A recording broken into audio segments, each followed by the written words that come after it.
Perfecto. Y compartir pantalla. Bueno, clase 3, enfoques de interpretación. Para todos los libros y pasajes de la Biblia siempre tenemos un enfoque de interpretación.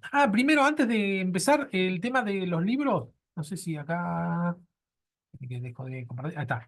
Los libros ya los tengo. Hay un tema con los que están en el exterior, bueno, en el exterior también, pero los que están en distintas provincias estoy arreglando con cada uno a ver cómo hago para mandárselos. Lo más probable, para que no pase como con los títulos, porque yo los títulos los mandé a las direcciones y no llegó ninguno de los que mandé.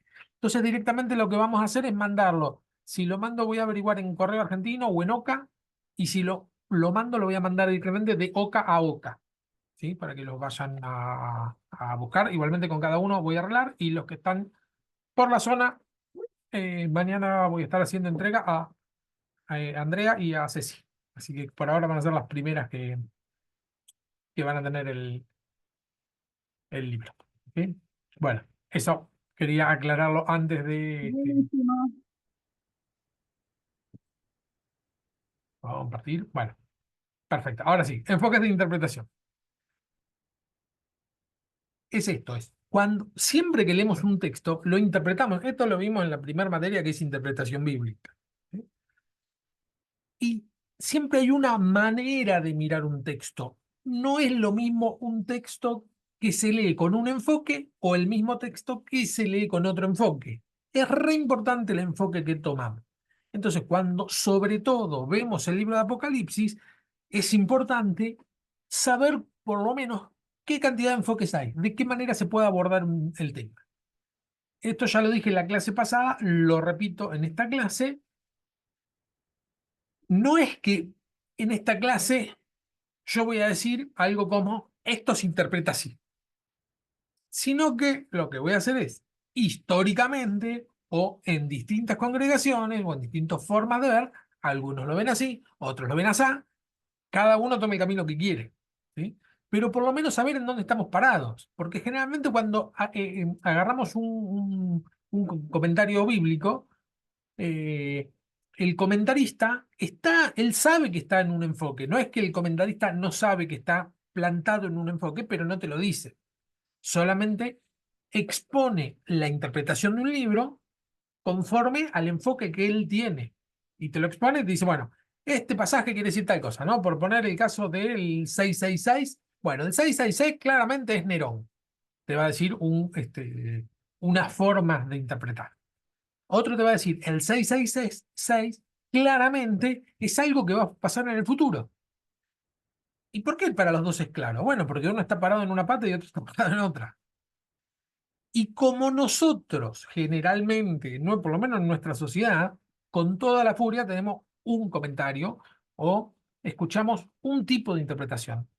Entonces, la idea de ver estos cuatro enfoques que vemos en esta clase, vamos a ver dos enfoques y la clase que viene los otros dos. Entender un poco en dónde está parado nos va a servir para saber cuando leemos un comentario, cuando interpretamos un texto, bueno, esto se puede interpretar así, WhatsApp. ¿Está bien? Eso por un lado. Por otro lado, con respecto a cómo vamos a avanzar con las clases, eh, eh, es así. Vieron que generalmente las clases terminan en la octava clase y nunca acabamos todo el contenido. Entonces, lo que vamos a hacer con este libro es, eh, vamos a empezar con lo más sabroso, y en la medida que nos vaya quedando tiempo, vamos a ir es todo, bueno, yo no me voy a hacer publicidad de mi propio libro, ¿no? Pero todo lo puse por algo, creo que todo es importante, pero Bueno, sí, Fer, sí, paréntesis, felicitaciones por el libro que escribiste. muchas gracias, Todavía no lo tengo en las manos, pero hoy llegó, así que muchas sea gracias. muy bendecido para todos. Eh, Para todos los que los compren y para todos los que lo tengan. amén, gracias. Bueno, la idea es que ahora en las clases arranquemos con enfoques de interpretación y después vamos a saltar a algo de simbología. Y después algo de aplicación práctica en la actualidad. Y si queda tiempo, vamos a ir a retroceder un poquito en el capítulo 4. El capítulo 4, ahora estamos en el capítulo 3. Clase 3, capítulo 3, hasta acá vamos en orden. El capítulo 4 lo vamos a saltar. El capítulo 4 es re importante, inclusive para que lo tengan, porque lo que amplió el capítulo 3. El capítulo 3 vamos a ver 4 enfoques primordiales, que es de Apocalipsis. Pero el capítulo 4 lo que muestra es los enfoques de interpretación que se pueden tomar de toda la Biblia y puse como 10 enfoques distintos, pero se puede aplicar a toda la Biblia. ¿Sí? Lo hago especialmente en Apocalipsis, pero es interesante porque se puede aplicar a toda la Biblia. Eso lo vamos a pasar y lo mismo la parte de las estructuras, capaz que veamos 2 o 3 estructuras y no todas las que hay, porque cuando lo escribí la idea es, bueno, según el tiempo, como esto, el programa, tal vez algunos duren 2 meses, otros 3 meses, no en este caso de los martes. Entonces, bueno, si tuviera más tiempo, amplío con otros temas más. Pero bueno, entonces a lo que veo es que vamos a empezar con enfoques de interpretación y después vamos a ir a simbologías, ¿sí? Que me parece que es el plato fuerte de lo que todos estamos esperando. Pero no podemos pasar a simbología sin haber visto enfoques de interpretación. La interpretación del libro de Apocalipsis ha sido abordada desde diversas perspectivas a lo largo de la historia. Cada enfoque ofrece una perspectiva única sobre el contenido y el mensaje del texto, influyendo en la comprensión de los eventos, las visiones y los símbolos que aparecen en el libro de Apocalipsis, ¿no? La primera que vamos a ver es la interpretación preterista, ¿no? Preterista viene de la palabra pretérito, es decir, del pasado. ¿Sí? Los que hicimos la primaria hace un tiempo atrás, o secundaria, estudiábamos los verbos y bueno, usamos el término pretérito para indicar el pasado, ahora se usa directamente la palabra pasado. La interpretación preterista sostiene que el Apocalipsis se refiere principalmente a eventos ocurridos en el pasado, específicamente en el contexto del siglo I. El contexto del siglo I es fundamental para entender el Apocalipsis dentro de la visión preterista. El que tiene otra visión va a decir, no, yo no necesito saber el contexto porque tengo otra visión. Pero si yo lo que voy a querer interpretar es, bueno, ¿qué tipo de significado tenía para el que lo escribió? ¿Qué tipo de significado tenían para los primeros creyentes que lo leyeron? De acuerdo con estas perspectivas, los eventos narrados en el libro ya habrían sucedido en el primer siglo, como la destrucción de Jerusalén en el año 70. Lo que ocurría en esa época, estamos hablando de entre el año 30 y el año 100, ¿no? Como para hacer un abanico bastante grande, es un movimiento judío que dice haber recibido ya a su líder, a su Mesías, se empieza a separar del judaísmo. El judaísmo agarra a su líder, lo mata, y este grupo sectario judío empieza a decir que su líder resucitó. Es un escándalo para los judíos y para los romanos. ¿Sí? Un poco vimos el año pasado en Jerusalén en tiempo de Jesús. Esa es otra materia para los que no la tuvieron, ya la van a tener, donde profundizamos un poco eso. Es en ese ambiente de desasosiego, uno de los líderes de la iglesia escribe una carta a la iglesia. Bueno, persecución por parte de los judíos. Después, los judíos se envalentonan y se quieren separar de los romanos. Los romanos en ese momento están en crisis entre ellos, crisis interna entre ellos. Vieron que en las películas de los emperadores, que yo siempre envenenan a algún emperador, matan a alguno, siempre hay complot. Bueno, porque era una época, sobre todo en esta época, de muchos complot, ¿no? Entonces mataban unos a otros, el Senado mataba al emperador, el emperador cerraba el Senado y así. Y cuando cerraban mataba a todos los senadores, ¿no? Muy asesinos. Los romanos no tenían esta sensibilidad al dolor ajeno. Los romanos eran sanguinarios.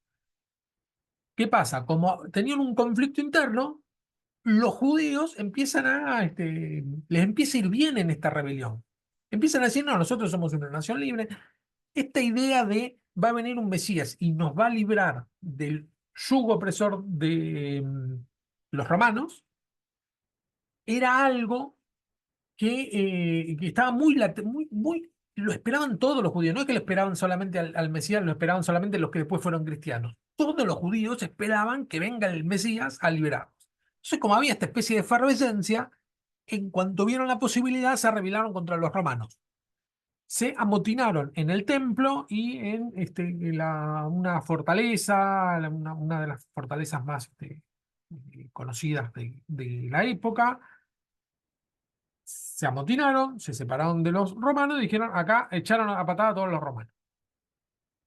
Bueno, duró más o menos como en la guerra de Malvinas. Se toma pam, pam, izamos la bandera, listo, ya está, acá los ingleses se van. Sí, está bien, hasta que vuelvan, pues son más grandes. Bueno, pasó más o menos lo mismo. Los romanos se organizaron, pero tuvieron un yangüí de varios años, ¿eh? No fue tan rápido. Entraron, los invadieron, los rodearon, y ahí destruyeron el templo, no se construyó nunca más el templo. Eh, los tomaron, los sacaron, ya estaba, pusieron los romanos y se acabó.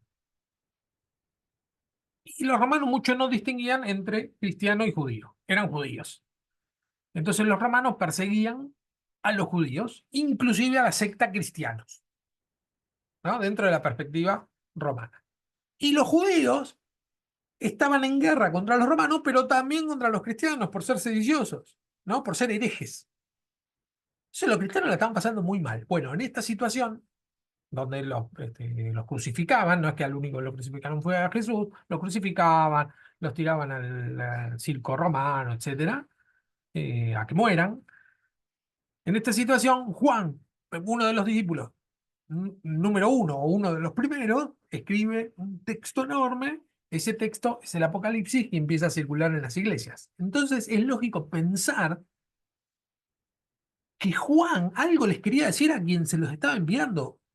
Lo que tenemos que pensar es que los que escribieron en los textos de la Biblia no pensaban estar escribiendo la Biblia. Ellos pensaban estar escribiendo algo para los que lo iban a leer inmediatamente en ese momento. No pensaban, bueno, dentro de 2000 años, a mí el Señor me mostró que dentro de 2000 años va a haber un virus donde, ¿cómo se llamaba el virus? El COVID-19 y que ese iba a tener la marca de la bestia. Eso ni se le cruzaba por la cabeza a Juan. Y los que lo leían tampoco. Entonces, la visión preterista tiene un fundamento importante, que es decir, bueno, está bien, tuvo que haber sido relevante para los que lo leyeron. Bueno, ejemplos de interpretación preterista según distintos autores. Tenemos a este primero en 1583, nació hasta el 1645, un tal Hugo Grocio. Obvio que fotos no había, así que conseguí dibujitos. Grocio Por ahora. identificó la primera bestia. No sé si te quedó prendido el mic.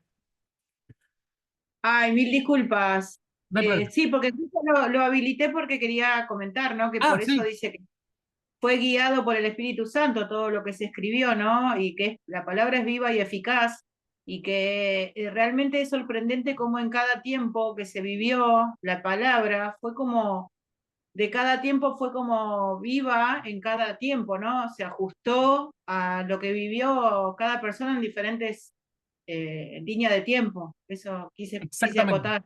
Sí, tal cual. Y el detalle importante es que algunos dicen, bueno, como fue inspirado por el Espíritu Santo, el escritor no entendía lo que estaba escribiendo, como si fuera una especie de autómata, ¿no?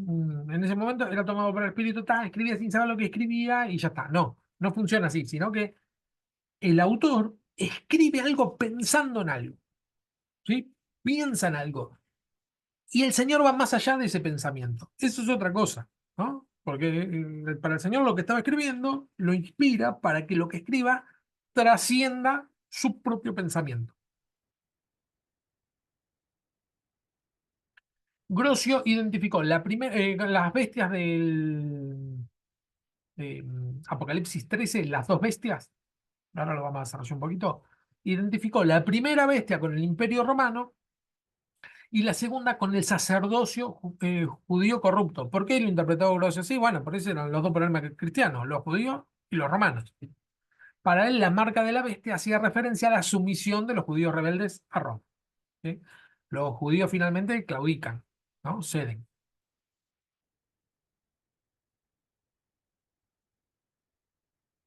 Se fue Nano, no sé qué le habrá pasado. Bueno, la primera bestia, Se le Apocalipsis. había congelado la cámara. Ah, se habrá quedado sin internet. Tiene algún problema con internet. Oh, bueno, ahí volvió, hombre.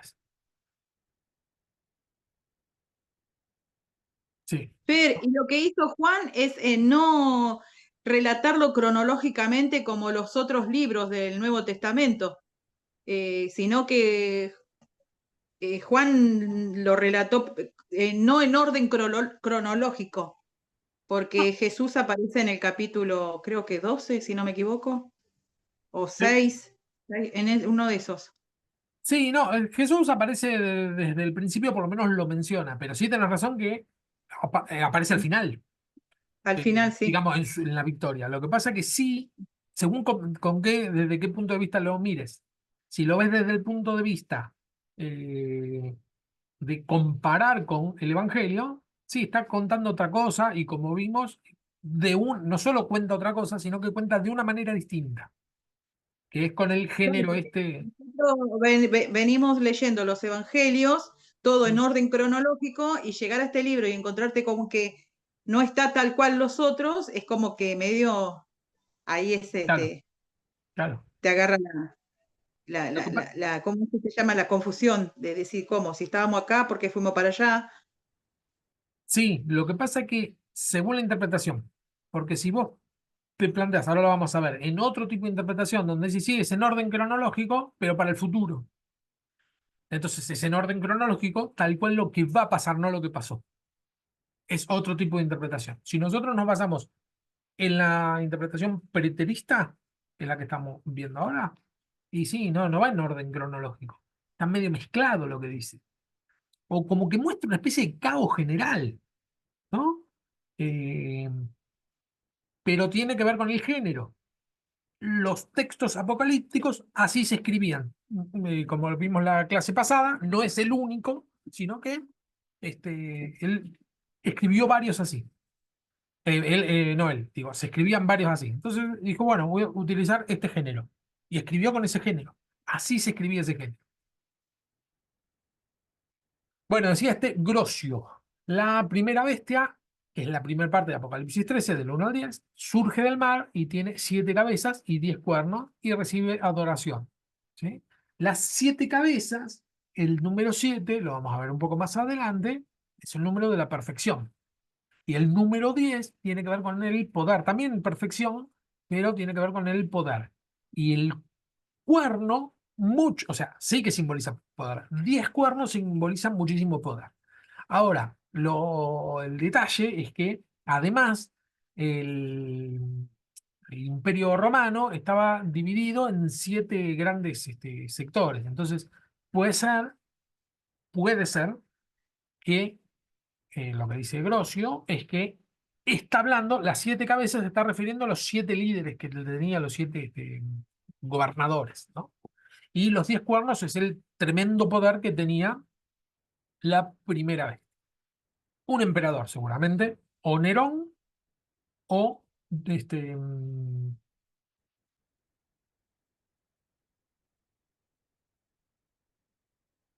Ay, se me fue. César, No, no, eran todos César. Domiciano, ¿Cómo? Domiciano, gracias. Domiciano. Sí. César fue uno de los primeros, pero terminó siendo como el título, el César. ¿Sí? El que lo adoptaba era o Augusto César o Julio César, o terminó siendo como el título de emperador. La segunda bestia, que sigue después. La segunda bestia surge de la tierra, imita al cordero, ¿no? Porque dice que era aspecto de cordero, pero hablaba como dragón, ¿no? Y obliga a la humanidad a adorar a la primera bestia. Fíjense este detalle. ¿Cuál es la primera bestia? Según Grocio, dice, la primera bestia es el Imperio Romano. La segunda bestia son los judíos. ¿Por qué? Porque parecen corderos, es decir, parecen de los nuestros, pero no lo son. porque nos obligan a nosotros a adorar al emperador, porque lo que terminaron haciendo es claudicar y recuerden que, ya no sé a esta altura si ya lo dije o no lo dije, el emperador se hacía llamar señor y Dios.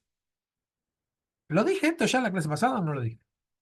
Bueno, el emperador Nerón se hizo proclamar señor y Dios, que dentro del ámbito romano era raro, pero no tan raro, porque a los emperadores muertos se les daba honoríficamente, después que morían, el título de señor y Dios, después de muerto.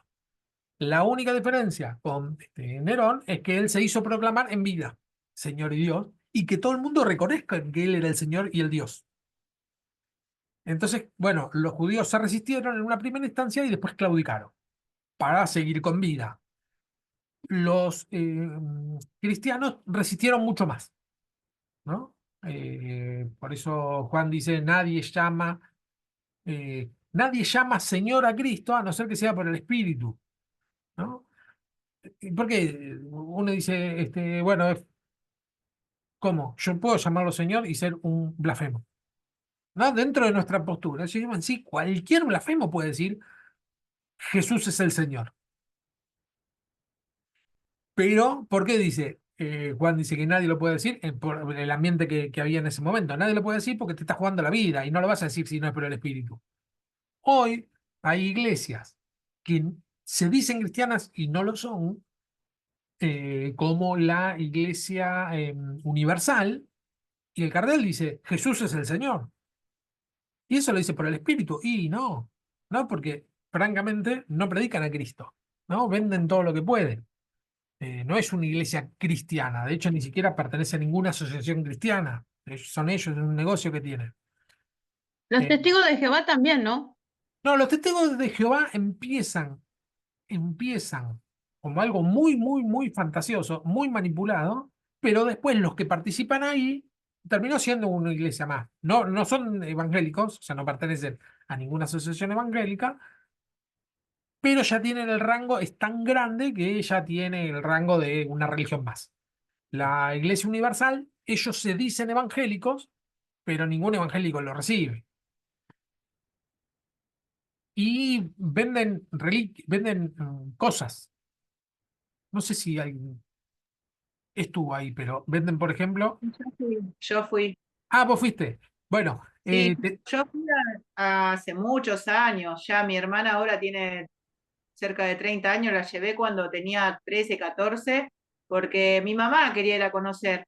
Y sí, también ofrecían como amuletos, no amuleto. sé qué era, pero también decía que si dábamos 1.000, en aquel tiempo, por decir, Sí, 1.000 pesos o 2.000, como que depende la ofrenda que dabas, era la bendición que tenías porque Dios veía tu corazón, o sea, como se decimos, ¿no? Sacan de contexto para inventar un pretexto, o sea, sí, es lo que terminan explicándolo a su manera y a su forma de ver a la gente, y la gente compra, o sea, porque está desesperada, pues necesita un milagro o necesita ayuda, ¿no? Pero sí, lo vi, lo vi. Yo me terminé yendo antes que termine la reunión porque era insoportable. No, sí, no me sí. gustó. Yo lo que supe es que los bautismos son gratis, pero te bautizan con agua del Jordán. Y para ir a buscar el agua del Jordán te tienen que cobrar el viaje. Te cobran un viaje a Jerusalén ida y vuelta por bautizarte, porque te dicen que el agua es del río Jordán. O sea, son estafadores, no hay otra forma de entenderlo. Sí, no, era Aiza, ¿viste? De acá, de la canilla de afuera de tu casa. Claro, está claro el agua del Jordán. Sí, no, tal cual. Sí, una vuelta vinieron unos a mi casa, unos de la Iglesia Universal, a venderme no sé qué cosa de la rosa de Sarón, no sé qué. Y entonces yo para chicanearlo, para sacarle el tema, digo, no, no, yo soy cristiano, le dije, para que me digan, no, nosotros también. Entonces yo le iba a decir, no, si ustedes fueran cristianos, etcétera. No, no, yo soy cristiano. Ah, bueno, no te interesa la rosa. No, no, porque soy cristiano. Ah, bueno, disculpe, chau. O sea, lo único que querían era vender la rosa, no le importaba nada. Claro, y la palabra de salvación, o sea, No, una no, casa de no, paz nada, nada, mínimo. nada. Pero bueno, sigamos. Bueno, la segunda bestia era parecido, por eso, si lo vemos desde un punto de vista preterista, es decir, bueno, claramente, se entiende por qué Grosio dice la primera bestia es el Imperio Romano, la segunda bestia son los judíos, ¿no? Porque parece un cordero, pero habla como dragón y obliga a la humanidad a adorar a la primera bestia. La primera bestia, el emperador. Los dos testigos de Apocalipsis 11, Eh, Fer, ¿sí? ¿me puedes explicar de nuevo la segunda bestia? ¿Cómo? No te comprendí. Dice, en Apocalipsis 13 hay dos bestias, ¿no? Una que sale de la tierra, otra que sale del mar. Lo que dice Grosio, en base a lo que lee, es, dentro del el ámbito histórico, lo entiende así. La primera bestia sería el Imperio Romano, porque exige adoración, y la segunda bestia eh, parece un cordero, pero es un dragón, es decir, un demonio, y Sí. obliga a todos a adorar a la primera bestia. Entonces dice, bueno, sí, es bien claro. ¿Quiénes obligaban a adorar a la primera bestia? Los judíos que habían claudicado. Claro. Por ejemplo, yo ahora conocí, que creo que lo comenté el año pasado, una iglesia, bueno, ¿no? De acá de Álvarez, Rey de Reyes creo que es, Ah, pero sí. tiene banderas de los judíos, o sea, del rey David, o sea, en realidad es la bandera de la estrella esa, ¿no? Y yo noto que como que no termina de convencer esa iglesia. Por eso te pregunté, porque es como que es más judía que cristiana, porque mi hermana va ahí, me cuenta ella, y a veces graba, y no es igual que la nuestra. Es Ah, muy mira. distinta, por eso lo asocié cuando vos me hablaste de él, cuando hablaste de eso, de que parece un cordero, pero al mismo tiempo, viste, no, hay que saber discernir también a dónde uno, eh, Sí, hay algo en la Biblia, sobre todo en Apocalipsis, que habla muy bien de los judíos, ¿no? Es así, y dice los judíos se van a salvar, etcétera. Hay que entenderlo dentro del contexto. ¿Por qué? Porque termina muchos cristianos fascinados con el judaísmo. ¿Y qué caracteriza al judaísmo? Que no creen que Jesús es el Mesías. Entonces, ¿qué relación? claro. Eso es lo que lo caracteriza. ¿Qué diferencia hay entre un cristiano y un judío? Y que el judío cree que... Aparte, es muy religiosa también, por lo que veo. Y Ah, ahí es donde ya hilamos finito, o sea, lo que claro. es, ¿entendés? Es lo que yo veo. Y yo digo, ¿por qué tanto el rey David? Le digo a mi hermana, si el rey David fue muy bueno al principio, muy bien, y después se las mandó. O Ah, sea, mira. tampoco, no adoran es como que sí, pero es medio engañosa esa iglesia. No Ah, sé, mira. no la conozco al 100, pero por eso preguntaba, Sí. nada más. No la conozco, pero se la conozco de vista. La pasé varias veces, pero nunca entré. Bueno, dice Grosio, los dos testigos de Apocalipsis 11 propuso que los dos testigos representaban a Pedro y Pablo, quienes predicaron en Roma y fueron martirizados eh, durante la persecución de Nerón. Luis Sicre es un comentarista que hasta la actualidad escribió varios libros. Es interesante lo que le escribe, si tienen algo de él, es interesante para que lo lean.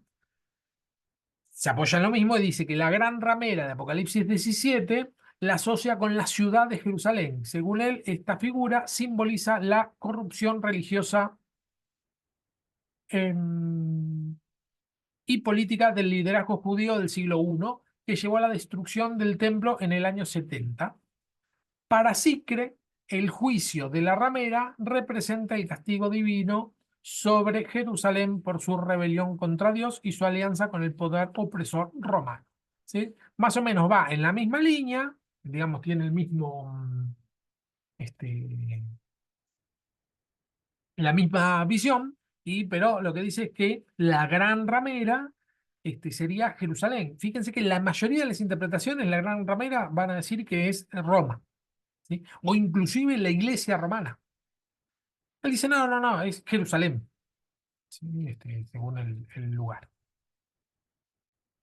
Bueno, y que los dos testigos podrían ser Moisés y Elías, que representan la ley y los profetas. Esto lo habíamos visto, creo que no sé en qué materia. Eh, con respecto, espera un segundito, porque tengo acá. Fer, Sí, se fue. no, estoy Ah, acá, estoy acá. No, te quería decir que viste la parte donde pusiste la primera y la segunda de la bestia de Grocio. ¿Sí? Lo único que pusiste de que los dos testigos de Apocalipsis era Pedro y Pablo, quienes predicaron en Roma y fueron martirizados durante la persecución de Nerón. No pusiste eso de que el cordero representaba, era una bestia escondida. No, agregué No unas pusiste cosas eso. para la clase. Ah, listo. Bien. Es Pero así. ahora lo voy a anotar porque me lo Mirá, voy a olvidar cuando iba entonces. escribiendo el libro, me quedaba demasiado, veía que me quedaba como demasiado largo o algunas cosas que necesitaba acotar, entonces iba sacando. Y después algunas cosas, por ejemplo, el 666, lo saqué porque quedaba muy fuera de lugar con los simbolismos. Y dije, pero esto lo tengo que poner, entonces lo puse al final de todo, al final del libro lo puse como un extra, el Ah, 666 y bien. lo detallé, porque quedaba como fuera Bueno, de entonces lugar ahora dentro del libro. Sí. lo voy a escribir con lapicera para no olvidármelo, porque si llegan a tomar una prueba no voy a saber qué. No, no, ¿de qué? ¿Del 666 o de lo que estoy diciendo ahora? No, de esto, de que pusiste No, ahora no, el no, segundo es un testigo. detalle, es un detalle. No, no, no, Ah, listo. no, no voy a Sí, preguntar no, sobre eso. si tengo que enseñar Apocalipsis, te lo tengo que saber esto Ah, también. eso sí, por eso hay que prestar atención. Sí. No, igual yo siempre, digamos, una cosa es, siempre que expliqué un libro, o el libro, el que sea, siempre traté de agregarle algo, busco algún tipo de información. Otra cosa que yo siempre le agrego, por ejemplo, lo de las fotitos, como para que lo ubiquemos las caras, o siempre trato de agregarle, ponerle un plus. Entonces, en este caso, trato de tratar este libro de la misma manera, darle el mismo trato. Entonces, ahora yo ya no sé qué es lo que está en el libro y qué no. Pero no, la mayoría sigo el mismo orden, ¿eh? Antonio Piñero, este sí estaba, también está vivo, creo, hasta ayer estaba vivo. La Gran Ramera de Apocalipsis interpreta que la Gran Ramera no es ni la Iglesia Católica ni el Imperio Romano, sino la ciudad de Jerusalén, lo mismo que Cicle, ¿no? Según él, el juicio refleja la destrucción del templo del año 70 como castigo por la rebelión judía. El juicio y destrucción que vemos en el Apocalipsis, lo que va a decir Piñero está hablando de la destrucción del templo. ¿Eh? Fernando Bermejo, esta es la única foto que conseguí, 66, sigue vivo. El número de la bestia, Apocalipsis 13:18. Bermejo sostiene que el número de la bestia se refiere a Nerón César, cuyo nombre en hebreo es, ahí lo puse, Nerón César, suma ese valor numérico. No me acuerdo si lo vimos, si no lo vimos, si no lo vamos a ver con la numeración, eh, que en gematría, un poco lo estuvimos No, no hablando. lo vimos. Lo Claro, escribió Charlie en el grupo. ah, sí, y Charlie hizo un aporte interesante que es la falla es esto. En, en terminología hebrea, Nerón, César, da 666, eso no cabe duda. Y eh, el problema es que el texto no está en hebreo, el texto está en griego.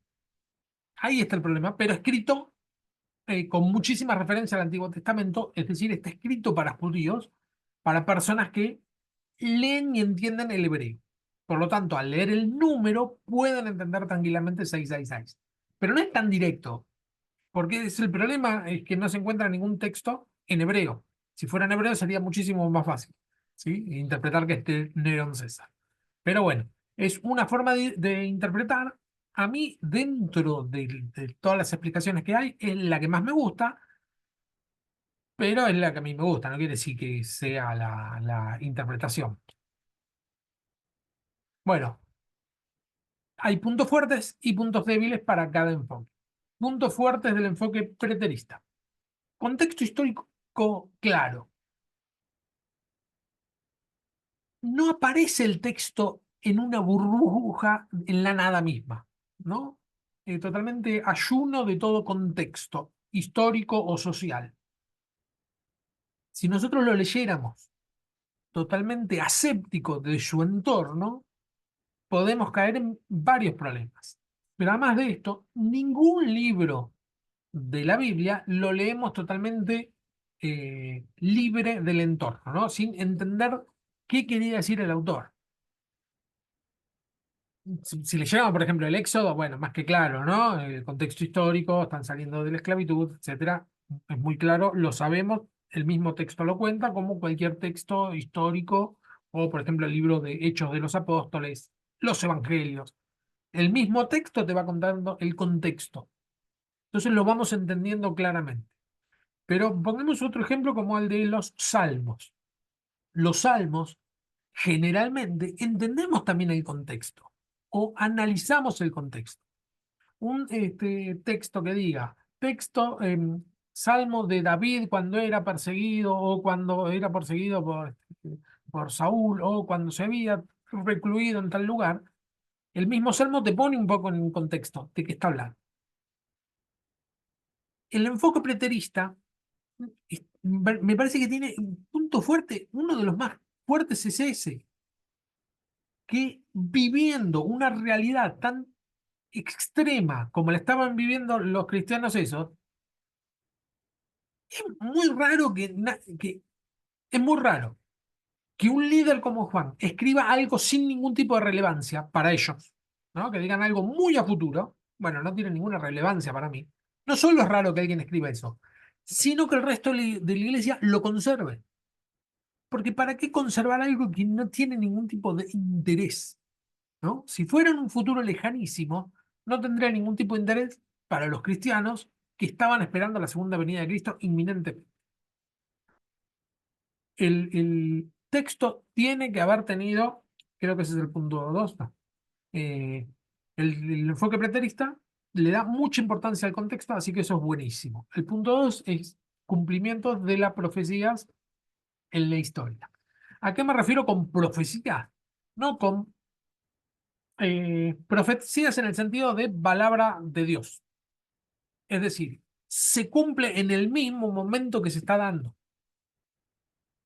No es se van a cumplir las profecías del Apocalipsis, sino mira cómo se cumplieron las profecías del Apocalipsis. ¿Por qué?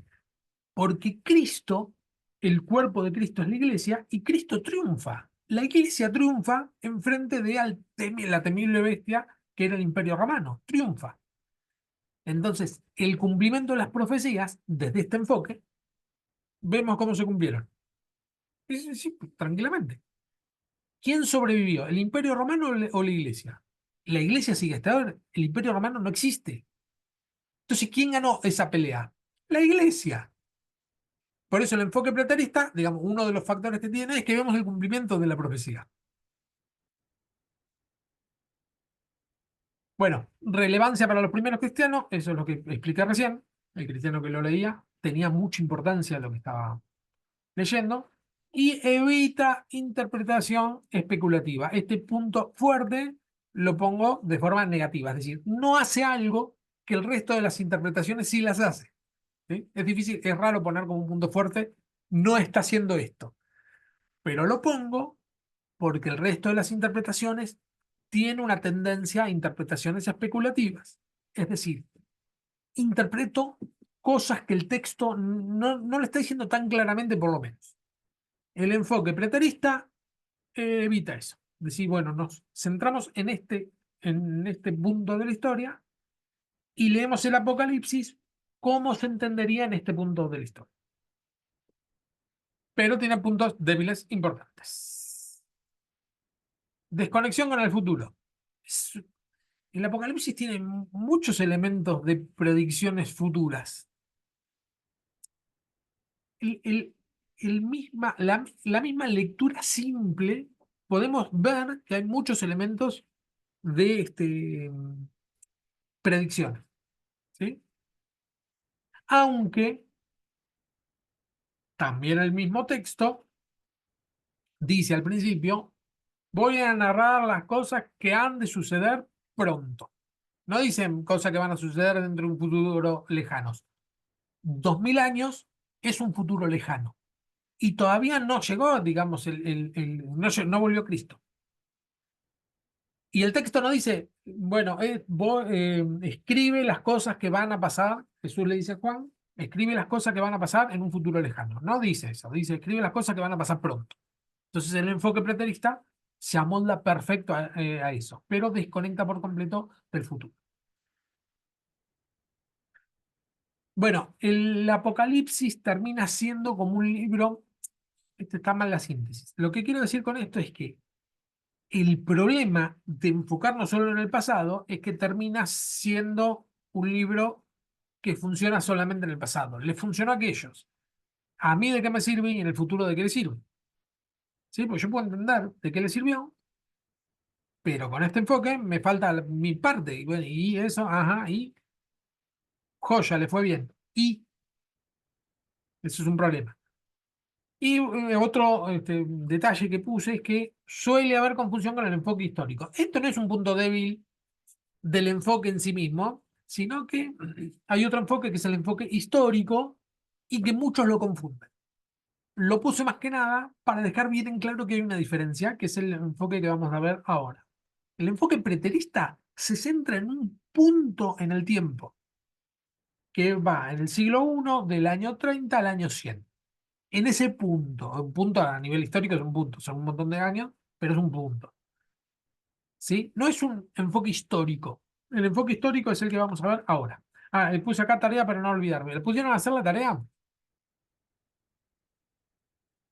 Ah, hice sí, no. 2-1. Sí, Bien.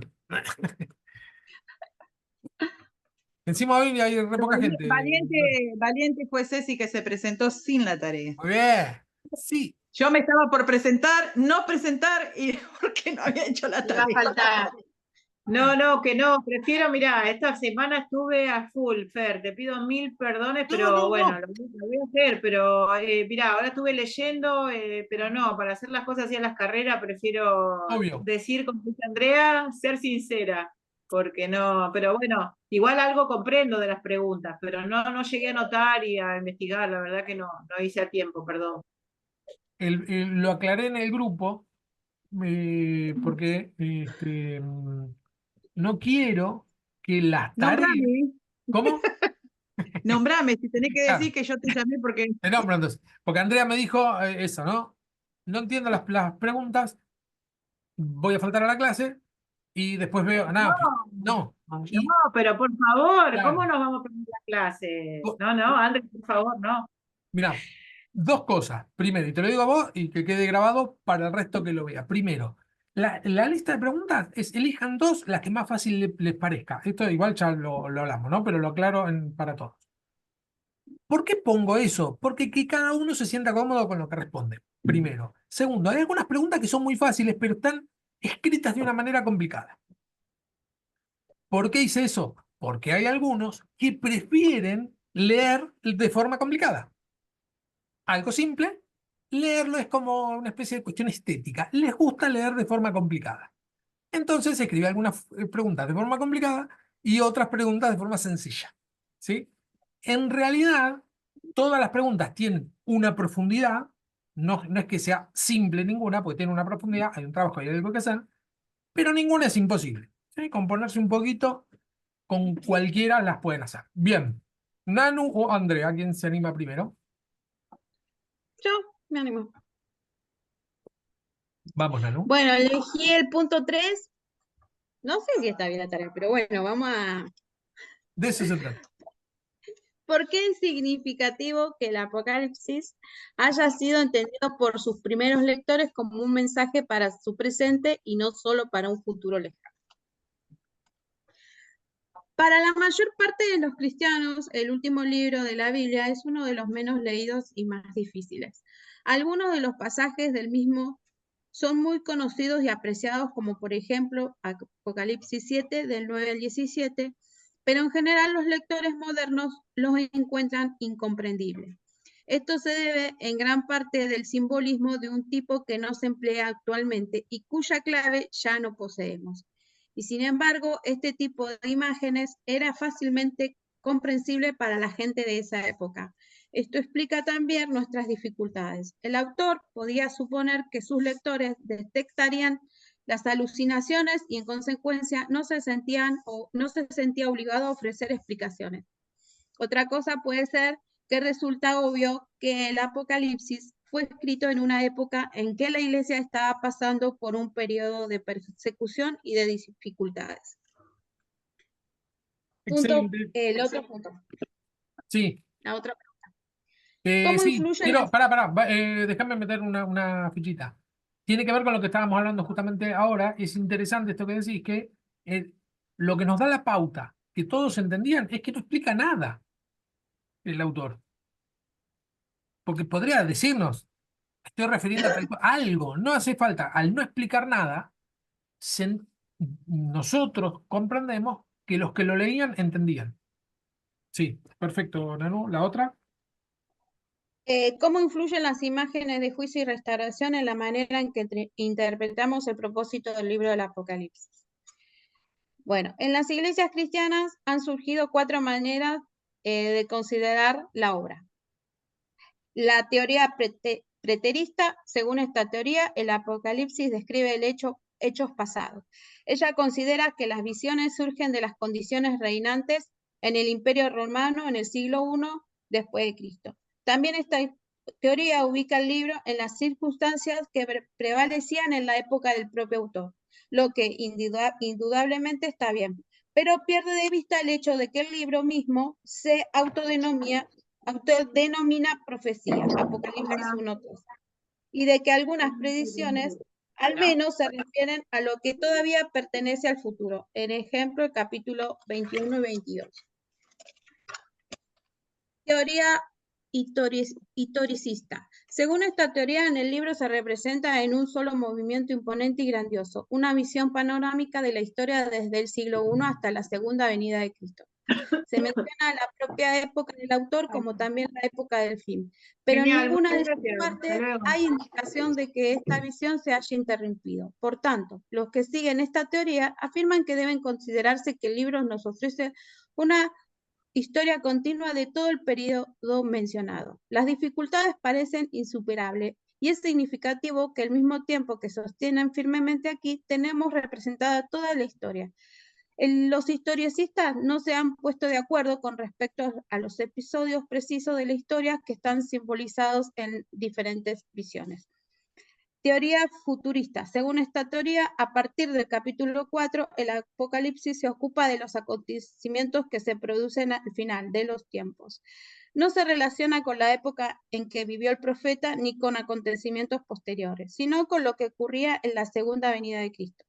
Tiene a favor el hecho de que indudablemente el Apocalipsis nos lleva al establecimiento final del gobierno de Dios, de modo que parte de su contenido debe referirse a los días finales.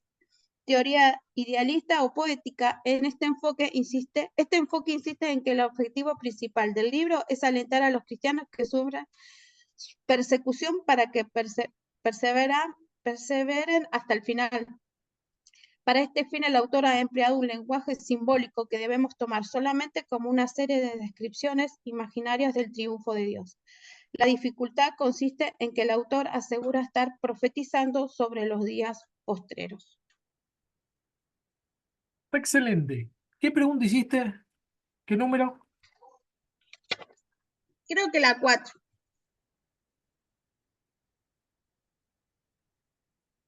No. A ver, ya te digo, para. Sí, la 4, Fernando. ¿Cómo influye en la...? A ver, me parece que sí. Sí, ¿Qué lo que pasa es que similitud? marqué un montón de preguntas y no sabía, como que me reconfundí, pero por eso te dije. No, no, está La perfecto. 4 es qué Sí, similitudes. la 4. ¿Cómo influyen las imágenes de juicio? Y la 3 me parece que es. ¿Cómo influye? Ah, la 7. ¿Cómo influye? No. No, ¿sabes por qué te pregunto? Porque Sí. me spoileaste la clase, Nanu. Ya terminamos, ya está. Y me faltó un pedacito, pero no quería ser tan largo. Pará, Se pará. leyó todo en 2 minutos. Me terminaste la clase. No, Pero no era la 4, me parece. no, la 4 no era, porque la 4 dice, pues las tengo acá, porque mientras que iba diciendo, digo, Sí. pará, me equivoqué, dije, y puse una pregunta donde no había. La 4 dice, ¿qué similitudes y diferencias encuentras entre los textos apocalípticos judíos y los cristianos? Esa no es, porque es enfoques, ¿No? ¿La 4? ¿sí? ¿La 4 no dice cómo influyen las imágenes? ¿O yo tengo mal acá? No, Ah, no. no, no. Pero ¿cómo? La 4 sí, de la página 233 es la tarea, ¿no? Sí, Fer? 233. La La 4 4 dice, dice, ¿cómo influyen las imágenes de juicio y restauración en la manera en que interpretamos el propósito del libro de Apocalipsis?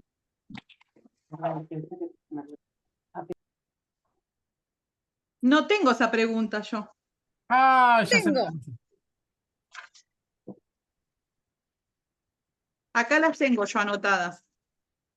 No, no sé. Porque yo anoté un montón de preguntas, pero después dije, ¿cuál era? Era esta, pero me parece No, que hice esta. ¿De qué manera el hecho de que Apocalipsis sea el último libro de la Biblia influye en forma en que entendemos su mensaje? Esa me parece que es. ese. Esa es la 1, está bien, está bien. Es la pregunta 1 del capítulo 3. Te pasaste a la Sí. página 235, aquí está. ¿De qué manera los distintos enfoques de interpretación del Apocalipsis afectan la forma en que los creyentes comprenden su mensaje? Ahí está, ahí lo encontré. Es la pregunta 1 del capítulo 3.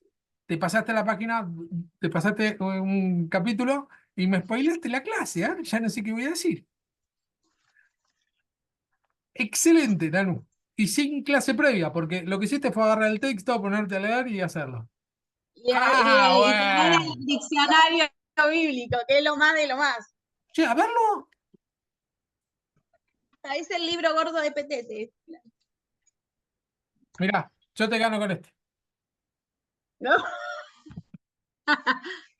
No, recomienden, porque yo me quiero comprar uno. ¿Recomiendan Dale, cuál? después recomiendo. Este no, este igual no lo recomiendo.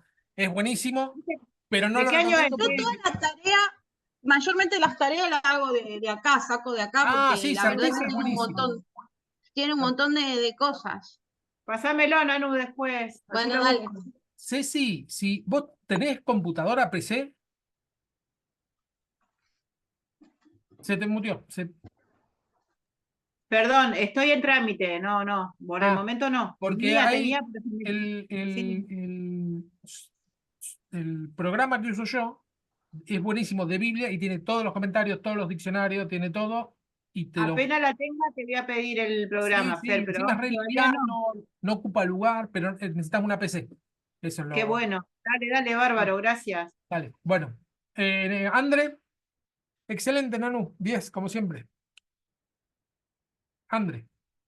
Bueno, estaba revisando recién porque digo, me confundí. ¿Qué agarré el cuaderno? Porque puño y letra. Porque primero contesté la pregunta 4 y después la 1. Elegí esas dos. Porque cuando yo esta mañana estaba como el título del libro, de la angustia a la esperanza. Estaba angustiada porque no podía, digo, no le entiendo, y bueno, por eso te llamé, te molesté esta mañana. Y vos me dijiste que la 1 y la 2 la habíamos visto en clase y la 3. Sí. Entonces dije, voy a ir por una que vimos y por una que no Bien vimos. ahí, desafiante, muy bien, bien, bien. Sí, porque ¿para qué? Lo fácil no va. Bueno, voy a contestar entonces así, porque como lo tengo en el cuaderno, lo escribí mal. Dale. La 1 es de qué manera el contexto histórico y social del siglo I influyó en el desarrollo del género apocalíptico. Bueno, en este periodo el pueblo judío vivía bajo el dominio del Imperio Romano, lo que generaba un ambiente de opresión, persecución y dudas existenciales. Esta situación llevó a la necesidad de encontrar esperanza en un mensaje que asegurara la intervención divina para restaurar la justicia y establecer el reino de Dios. De esta manera, el género apocalíptico se difundió ampliamente tanto entre judíos como cristianos. Este género ya tenía raíces en el periodo del segundo templo, como en los libros de Enoc y Daniel, y se estableció como medio para transmitir la resistencia y la esperanza en medio del sufrimiento. Elementos como visiones simbólicas, figuras angelicales y la idea de un juicio final reflejan la convicción de que Dios tenía un plan soberano que culminaría en la redención de los justos y la derrota de las fuerzas del mal. La expansión de las primeras comunidades cristianas, a pesar de la persecución romana, particularmente durante, doy vuelta a la hoja, el reinado de Nerón y Domiciano, fortaleció la presencia de este género como evidencia en el Apocalipsis de Juan. A través de estas imágenes cargadas de simbolismo y de un lenguaje cifrado, los cristianos podían comunicar su esperanza en la victoria de Cristo sobre las potencias terrenales sin exponerse absolutamente a represalias. Resumiendo, el género apocalíptico del siglo I fue modelado por la opresión política, la crisis religiosa y la esperanza de la intervención divina, ofreciendo un mensaje de perseverancia y confianza en momentos de dificultades, proporcionando aliento a los perseguidos, fortaleciendo, invocando y proclamando la seguridad y la certeza de la esperanza, junto a la confianza de que en Cristo ellos compartían el poder soberano de Dios para vencer completamente las fuerzas del mal en todas sus manifestaciones. Y dejo un versículo, Apocalipsis 22, 17. ¿Qué dice? Un mensaje de esperanza. Creo que sí lo anoté bien, ¿eh? Y el espíritu y la esposa dicen ven, Sí, y el que ellos dice ven, y el que tenga sed venga, y el que quiera claro. tome del agua de la vida gratuitamente. Es un mensaje de esperanza para los que están pasando momentos de dificultad, vengan a los pies de Cristo. Excelente, André. Sí, muy bien. Bueno, y ahora elegí la otra, la 4, que dice, ¿qué similitudes y diferencias encuentra entre los textos apocalípticos judíos y cristianos? Las similitudes del texto son el uso de símbolos y metáforas para transmitir mensajes proféticos y espirituales. Los textos apocalípticos y judíos enfatizan la justicia divina y la necesidad de arrepentimiento y obediencia a Dios. Los textos judíos enfatizan la importancia de la Torá, mientras que los apocalípticos cristianos la reinterpretan en la vida y la enseñanza de Jesús. Ambos comparten la expectativa de un Mesías o Salvador que vendrá a restaurar la justicia y la paz. Esa es la primera similitud que hay entre estos dos, ¿no? Bien. La diferencia son que los textos apocalípticos cristianos se encuentran en la vida y la muerte y resurrección de Jesús, mientras que los judíos no lo mencionan. Los textos apocalípticos cristianos ven la historia como una lucha entre el bien y el mal, con Jesús como el vencedor final. En cambio, los textos judíos enfatizan la importancia de la obediencia en la Torá y en la espera del Mesías. Los textos apocalípticos utilizan simbolismo, metáforas visuales, lenguajes simbólicos más vividos y dramáticos para describir el fin de los tiempos. En cambio, los textos judíos son más sobrios y enfatizan la importancia de la oración y la penitencia. Los textos apocalípticos se centran en la comunidad del creyente y su restauración con Jesús, mientras que los judíos enfatizan la importancia de la comunidad judía y su relación con la Torá. Aunque los textos comparten algunas similitudes, también presentan diferencias significativas en cuanto al enfoque e interpretación y el uso de en cuanto al enfoque de la interpretación y el uso de simbolismo, metáforas visuales y apocalípticas. Creo que hasta ahí. Excelente. Era fácil al final esa pregunta, era la diferencia de cómo pensaban los judíos y cómo los cristianos. Sí, pero lo desarrollaste bien. Sí, Claro, sí. porque... O sea, haciendo una síntesis de simple, entre comillas. Los textos cristianos, el Apocalipsis de Juan era habla más de Cristo y difícil, los otros no. claro, Pero yo está la muy bien encontraba desarrollada. como difícil a la pregunta y Claro. después cuando la empecé a ver dije, ah, sí. Bien, bien, Bueno, bien. no sé si era todo, porque están todas las diferencias. Por Sí, ahí me salté una. no, para mí está perfecto. Por lo menos Bueno, yo gracias. no veo que haya otra diferencia, tal cual lo que decís. Lo que tiene la similitud es la forma de escribir, los símbolos, el uso del lenguaje muy parecido. Y las diferencias es esa, es si bien con las similitudes también lo mismo, es una esperanza de redención, bueno, la diferencia es quién te va a redimir, ¿no? o la comunidad judía, o mejor dicho, la tradición, o el pueblo, como en la mano de Dios, ¿no? Obvio que son del pueblo de Dios, o el Mesías. Eh, Así que excelente, André. Muy bien. Perfecto. Seguimos entonces. Fue más, hicieron las respuestas más ampliamente de lo que yo suponía o esperaba. Así que en cualquier momento hacemos un libro juntos, chicas.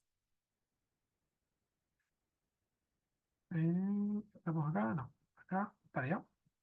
Es que es difícil resumir así, Fer, porque tenés que dar el trasfondo primero que hay Claro, atrás claro. y después desarrollar las diferencias y similitudes son bastante y no es fácil. Yo traté de resumir lo que más que pude. No, no, está perfecto, pero tampoco lo hiciste. Es esto, el riesgo es hacerlo, resumirlo tanto que te queden 2 palabras. Pero no lo hiciste en 2 palabras. Está re bien desarrollado, para mí está excelente. Bueno, interpretación historicista es la que no hay que confundir con la preterista. El enfoque historicista interpreta el Apocalipsis como una representación simbólica de los eventos históricos que abarcan toda la historia de la Iglesia desde sus inicios hasta el fin del mundo. Es decir, la historicista dice que el relato que tenemos, o la interpreta los relatos como un desarrollo histórico desde el pasado lejano hasta el futuro remoto. ¿Sí? No es que se centra en un punto como el preterista, sino que ve un desarrollo histórico que va desde el pasado hasta el futuro. Por ejemplo, los historicistas interpretan el número de la bestia, 666, como una representación simbólica de preguntas de figuras históricas específicas, como el papado o los imperios que han imprimido la iglesia a lo largo de la historia, ¿no? El historicista puede decir, bueno, sí, ¿pudo haber sido Nerón? Sí, pero puede que esté hablando del papado. Hay otra variante, eso está cuando veamos el 666, vamos a ver a quién se lo adjudicaron. Técnicamente con la gematría se la pueden adjudicar al que quieran, eh, porque se la adjudicó al papado, no a un papa, sino al concepto papado, ¿no? Se lo puede hacer encajar, pero también se dijo que fue Hitler, Bush y el que quiera. Si quiero hacer encajar algo, lo voy a hacer encajar. Y como es tan ambiguo el número de la bestia, es tan ambiguo y tan fuerte que uno dice, va a tener el número y no va a poder comprar ni vender, etcétera. Es tan fuerte la forma en que lo relata que uno quiere saber bien qué es por las dudas, ¿no? Pero bueno, el modelo historicista se puede dar este lujo de decir, bueno, está hablando de algo que ocurrió en la historia, pero que Juan no lo sabía. No existía el papado cuando Juan lo escribió, ¿no? Él está escribiendo algo sin saber lo que escribe, porque se va a ir desarrollando en el tiempo. A lo que voy es esto, el modelo historicista considera, esto hay que tenerlo bien en claro, el modelo preterista no supone que Juan tuvo esa visión. Vieron que arranca el Apocalipsis diciendo que Juan tuvo una visión. El enfoque preterista, el que vimos antes, supone que Juan no tuvo esa visión, que solamente él está escribiendo una carta de aliento con esa forma, porque es una forma de escribir género apocalíptico. El género apocalíptico te impone, digamos, que escribas diciendo que tuviste una visión o que tuviste muchas visiones. Es una forma de escribir y nadie que lo lea suponía que sí tuvo una visión. No sé si hay algún ejemplo eh, en la actualidad, pero por poner un caso, si yo escribiera una poesía en rima o una canción,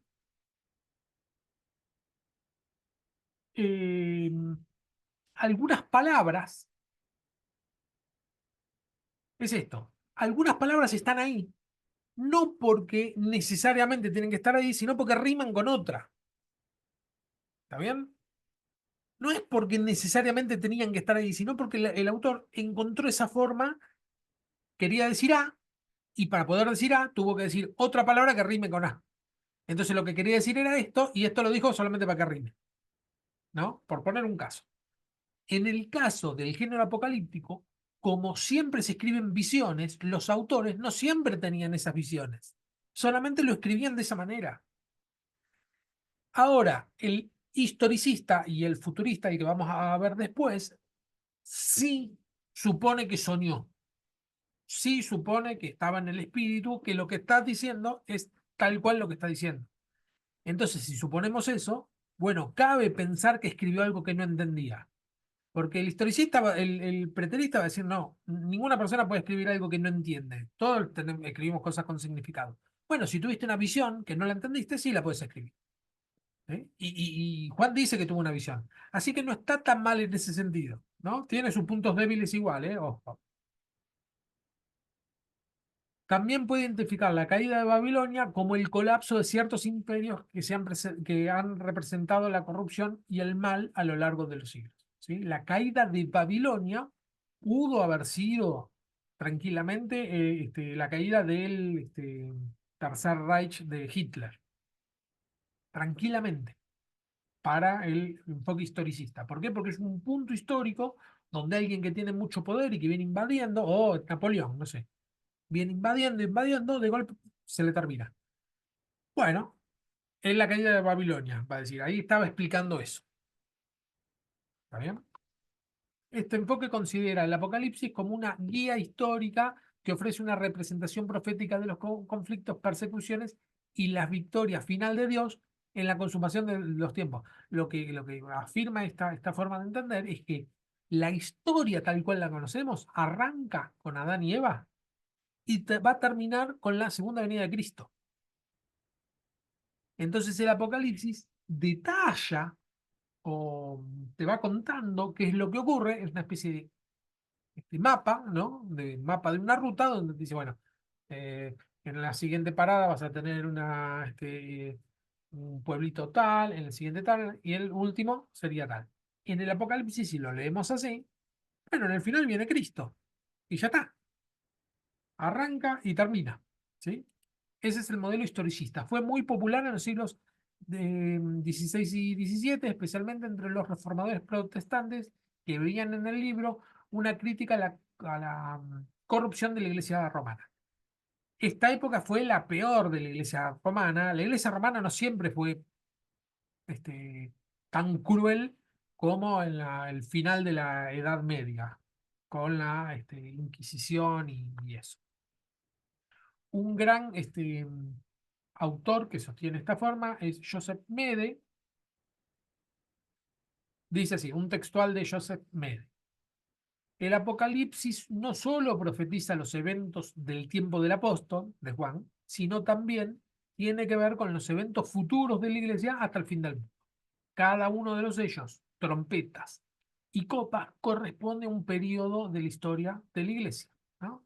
Tenemos vieron que cada vez que abre un sello, una catástrofe, cada vez que suena una trompeta, otra catástrofe, cada vez que se derrama una copa, etcétera. Bueno, lo que van a decir es, están nombrando puntos claves en la historia que fueron ocurriendo. Y nos va a llevar hasta la segunda venida de Cristo. Ese es el método historicista. Está Matthew Henry, yo me traje esto justamente para mostrarle el Matthew Henry. Fue está hecho bolsa, me lo regaló un hermano de la iglesia cuando supo que yo quería estudiar en el seminario, antes de estudiar. Yo re feliz con este libro. Es toda la Biblia, versículo por versículo, comentada por Matthew Henry. Traducido por Francisco La Cueva. Pero Matthew Henry lo hizo entre el 1600 y 1700. ¿Está bien? Después de haber estudiado en el seminario, me di cuenta que tiene una forma de entender la Biblia que no me parece la mejor, aunque es muy valioso no solo el trabajo, sino que muchas veces lo consulto.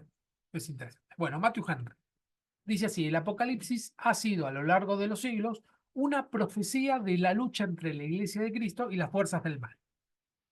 Cada visión del Apocalipsis refleja eventos que han ocurrido en la historia de la Iglesia y podemos ver cómo estas luchas se han manifestado a lo largo de los tiempos. Una lucha que parece constante, pero el Apocalipsis lo que te termina diciendo no es constante.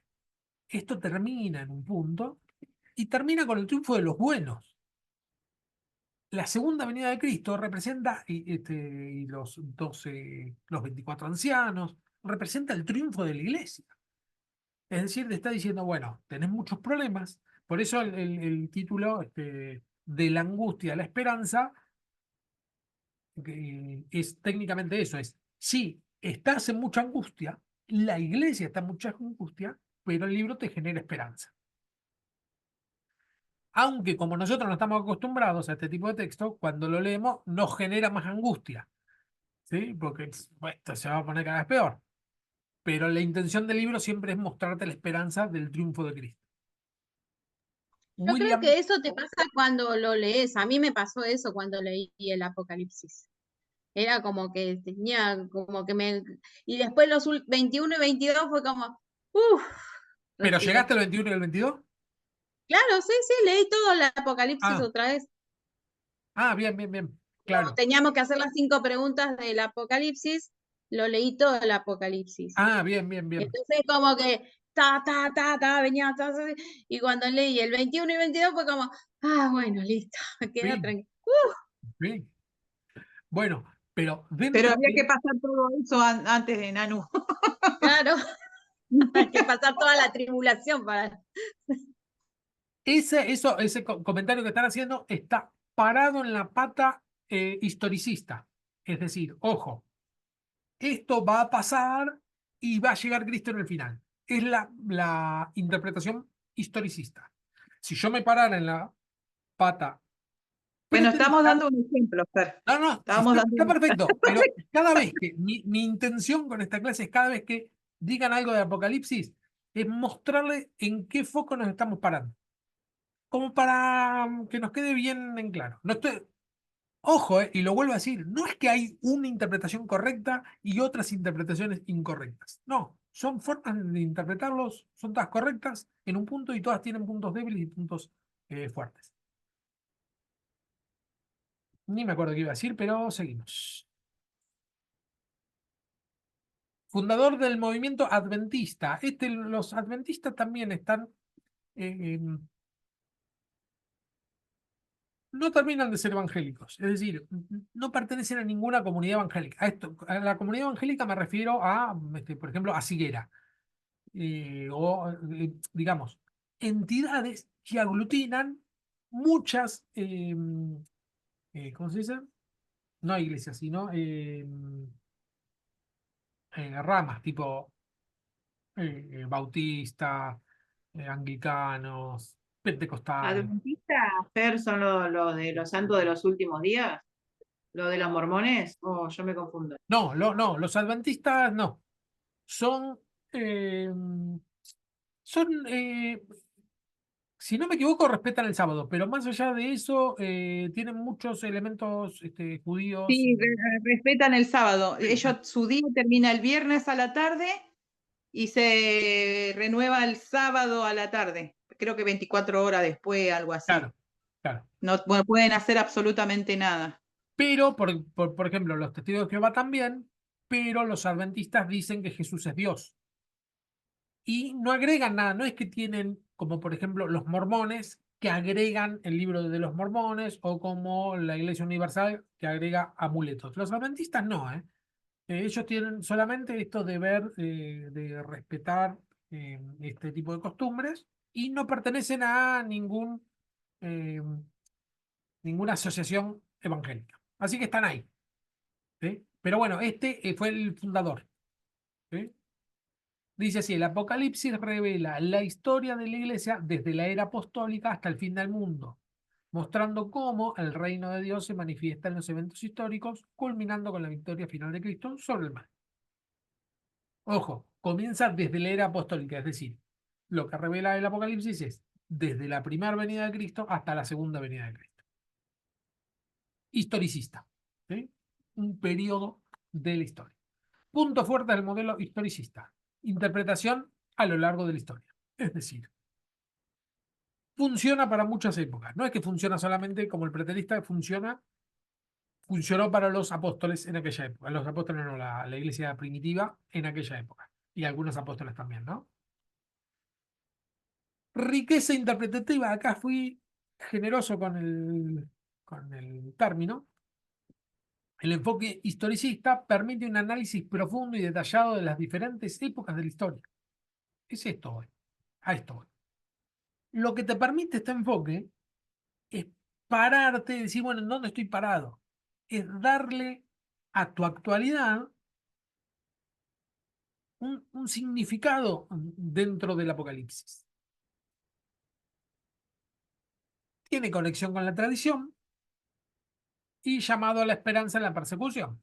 El llamado a la esperanza es Cristo va a volver en un futuro.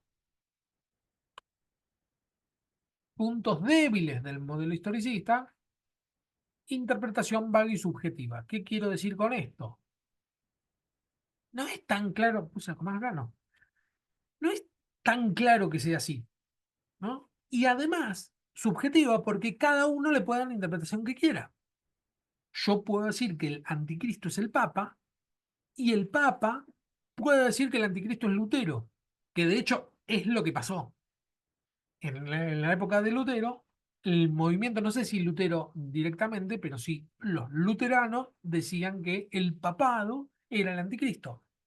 Y la Iglesia Católica empezó a demostrar cómo en realidad Lutero era el anticristo, con textos del Apocalipsis. Es decir, puedo hacer decir al Apocalipsis lo que yo quiera. ¿Sí? Y eso lo demuestra la historia. Yo estoy seguro, pasa esto, que el que interpreta la Biblia y dice, bueno, esto quiere decir tal cosa, este símbolo quiere decir tal cosa, está seguro de lo que dice. Pero el hecho de estar seguro no quiere decir que tengas la razón. O yo puedo estar seguro y estar equivocado. ¿Sí?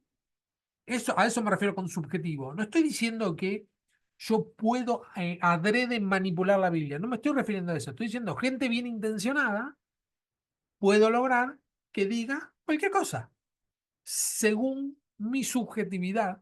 Y la idea de la Biblia no es que sea subjetiva, sino al contrario, que nos sirva de rango, de decir, bueno, vos te podés mover de acá hasta acá, ¿no? Es una especie de marco en el cual nos podemos mover toda la Biblia, ¿no? No solo en el Apocalipsis. Bueno, tendencia a sobreinterpretar, hay una tendencia a sobreinterpretar porque cuando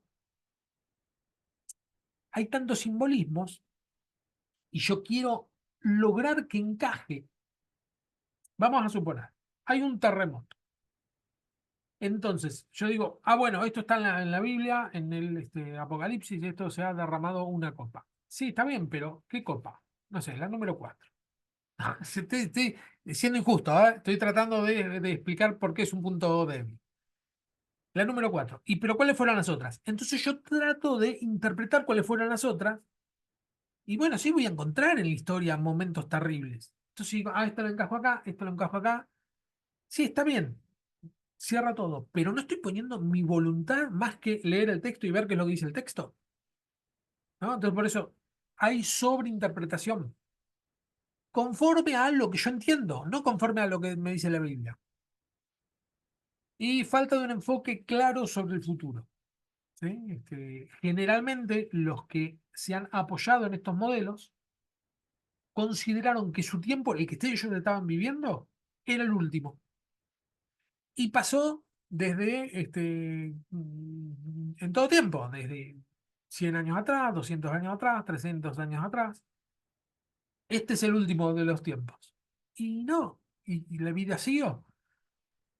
Entonces, el decir, como yo puedo leer desde Jesús todos los acontecimientos que han pasado, me da que ahora estoy en el final de los tiempos, lo más probable es que sea una interpretación subjetiva mía que tiene que ver con el deseo de no morir, que venga Cristo antes que me muera, o con entender que vamos a morir y entonces el final de mi tiempo quiero creer inconscientemente que es el final de todos los tiempos.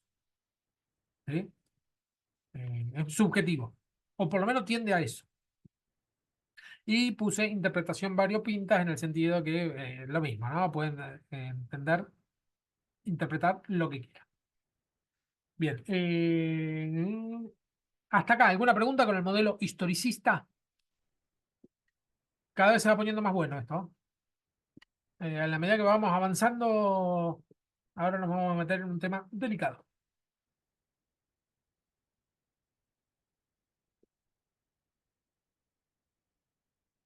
Avanzamos. No, está bueno Sí. para repasarlo, Fer. Está muy bueno. Bueno, Sí, sí. interpretación. También Sí. estaba pensando cuando dijiste que esto de los terremotos y que uno le pone lograr que encaje, también pensaba en la luna roja, viste que estaba con todo el tema de la luna roja, todos salen a interpretar, ya está la séptima, la vez, pero no lo leen bíblicamente, digo, lo interpretan por la cabeza de uno. Sí. Eh, Con la entonces, luna roja es una interpretación mía esto, así que sí. téngalo en tela de juicio. Con la luna roja Lo mío es que ya tiene que pasar porque es algo natural que está. pasa esto, la Eh, luna se pone roja cuando, ¿se acuerdan de una época acá que hubo humo? No sé si se acuerdan que había humo, no me acuerdo en dónde se estaba prendiendo fuego, muy lejos, o prendían fuego y había humo todo el tiempo. Y todo el tiempo que había humo, la luna estaba roja. Entonces, lo que yo deduje esto, ni lo tengan en cuenta porque es una deducción mía. Dije, donde hay humo hay luna roja. Por lo tanto, no es loco pensar que si hubiera una guerra, la luna siempre va a estar roja. Entonces, no es que cuando está la luna roja, yo entiendo que es el final de los tiempos, sino al revés. En el final de los tiempos, si fuera en el caso de una guerra, una tercera guerra mundial, por poner un caso, la luna va a estar siempre roja. No sé si me explico lo que quiero decir. No es que al estar roja terminan los tiempos, sino que al terminar los tiempos lo más probable es que la luna esté roja. Es el orden inverso de la profecía. Pero sí, eso. Decimos, un terremoto. Están las señales. Sí, pero terremotos hubo desde que la Tierra es Tierra hace 4 millones de años. Eso lo vamos a ver en la materia que viene, sobre la edad de la Tierra. Siempre, hace un, sí, sí. también hace unos años atrás, no sé, ¿te acordás que cayó un rayo en el Vaticano? Sí, También lo interpretaban como que era el castigo sí, y que eso. Y sí. ahora no sé, hoy no lo pude leer bien, pero vi que algo había pasado en las Malvinas, también en el cementerio de los argentinos, que había Mira, una luz blanca que iluminaba justo el cementerio donde están enterrados los argentinos. Todavía no lo leí, no quiero hablar cosas de más, claro. pero digo, ¿qué es esto? Que justo el fotógrafo enfocó y ya están todos ahí, que es una señal de Dios, que... Bueno, el tema es ni irse al extremo de ser un escéptico y decir, no, Dios no da ninguna señal, o eso no puede ser una señal, eso no puede ser una señal, eso no puede ser una señal. Ese sería un extremo. Y la otra es pensar que todas las señales indican que se terminan los tiempos.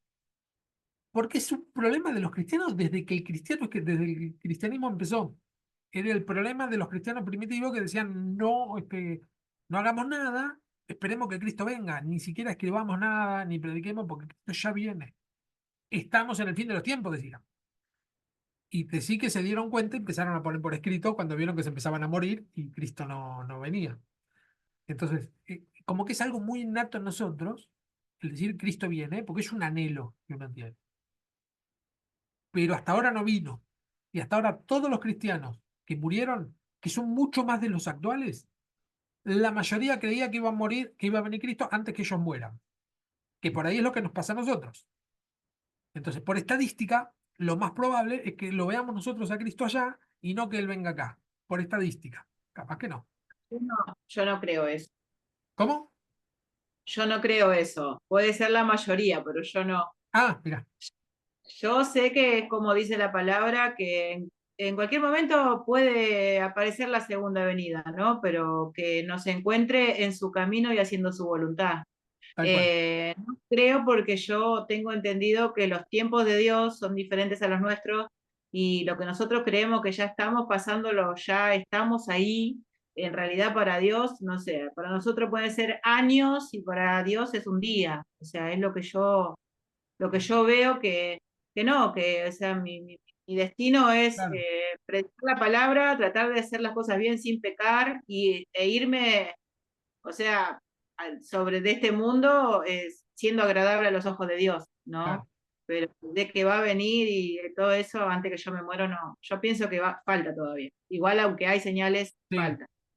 Ah, claro. A mí, yo pienso lo mismo. Que a mí me encantaría, me re gustaría estar en el final de los tiempos. Por curioso, aunque sea. Pero, claro. Pero lo más probable. De alguna u otra manera vamos a estar Ah, eso es en verdad. el final de los Eso tiempos. es verdad. Acá o allá, pero vamos a verlo. Eso es verdad. Claro, No creo que nos perdamos de ese privilegio que el Señor nos da. Claro. Así Ah, que tenés razón. Claro, sí, muy bien. Sí. Vamos a estar entonces. Sí, muy bien. Sí, sí. Irrefutable. Bueno, hasta acá la clase de hoy. Para la semana que viene no le voy a dar tarea. El que no pudo hacer el, el 33% de la clase que no pudo hacer la tarea. Los que no pudieron hacer la tarea, fíjense de hacerla para la semana que viene. Vean de leer los otros dos enfoques que quedan, que es el futurista y el idealista. Nano ya lo hizo todo, así que ya está. Se adelantó. Y bueno, vemos la semana que viene. Inclusive, bueno, y a los que pueda mandarles el libro, se los voy a ir mandando. Hasta la prueba final y el Maipo no paro, ¿eh? Ya está. así se habla, compañera. Bueno, ¿alguien que quiera orar para terminar la clase?